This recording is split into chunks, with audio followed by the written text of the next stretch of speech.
তৈরি হইল। হযরত ওসমানকে 22 দিন একটা ঘরের মধ্যে আবদ্ধ করা হইল। স্ত্রীর কাছে বললেন আমার জন্য পানি আনো। তো স্ত্রী মাগরিব থেকে পানির জন্য ছুটাছুটি করছে। আগের দিন রোজা ছিলেন, পরের দিন ফজরের সময় স্ত্রী এক জায়গায় পানির সন্ধান পাইছেন, যে হযরত ওসমানকে বললেন পানির মাধ্যমে একটু গলাটাকে একটু ভিজান। হযরত ওসমান বললেন সম্ভবত ফজরের সময় ভেঙে গেছে, আমি তো রোজার নিয়ত করছি।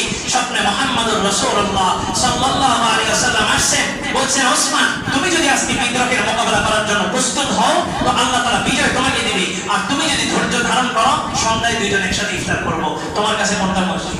হযরত ওসমান বললেন আমি রাসূলকে সত্যিই কথা দিয়ে দিছি, ইফতারের জন্য অপেক্ষা করতেছি। আল ইন্তিজার আশাদ্দু মিনাল মাউত, অপেক্ষা করা মৃত্যুর চাইতে বেশি কষ্টকর। আমি রোজার নিয়ত করছি, আমাকে তাদের মোকাবেলা করতে দিও না, আমি ধৈর্যের সাথে তাদের মোকাবেলার বিপরীতে দাঁড়ায় ধৈর্যের পরীক্ষা দিয়া আল্লাহ রাসূলের সাথে ইফতার করতে চাই।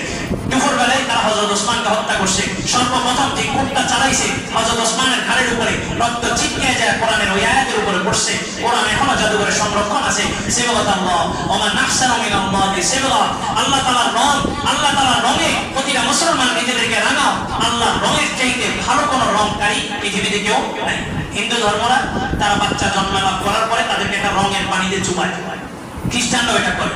তারা বলতেছেন আমার রঙে রঙিন হও। আল্লাহর রং কোনটা? এই রক্ত, এই শরীরের রক্ত, এই ধমনীতে আল্লাহ রক্ত দিয়েছেন। যখন প্রয়োজন হবে রক্ত দিব, যখন প্রয়োজন হবে আবার রক্ত নিব। দুটো আমরা করতে পারি, আমরা রক্ত দিতেও জানি, রক্ত নিতেও জানি। তার মানে ইতিহাসের এই একটাই সবক, सर कटाना तो हम जानते हैं, सर झुकाने की आदत नहीं है। মুসলমানের শিক্ষা গর্দান কাটা, আমরা গর্দান কাটতে জানি, গর্দান ঝুঁকাইতে জানি না। আমরা গর্দান কাটতে জানি, বলে যে জিহাদ জিহাদ জিহাদ চাই, জিহাদ করে মরতে চাই না। জিহাদ মরা শিখে নেই, জিহাদ বাঁচা শিখেছে। ইরান দেখাই দিয়েছে জিহাদ কি শিখেছে? বাঁচা শিখেছে। চোখ দিছে নত হয়ে কথা বলার জন্য না, চোখ দিছে চোখে চোখ রেখা কথা বলার জন্য।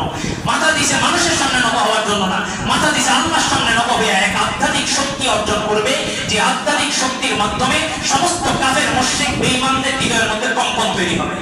ইরানের এক হামলায় পুরো পৃথিবীর মাথা নাড়াচাড়া দিয়ে বসছে। এখন দেখতেছি পশ্চিমাদের বিপক্ষে আমাদের সৌদি আরব একটা পদক্ষেপ নিতেছে, এই জানি।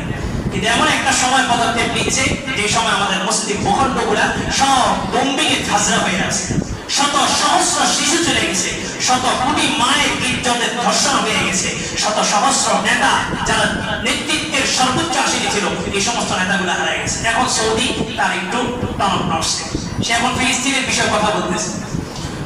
আল্লাহ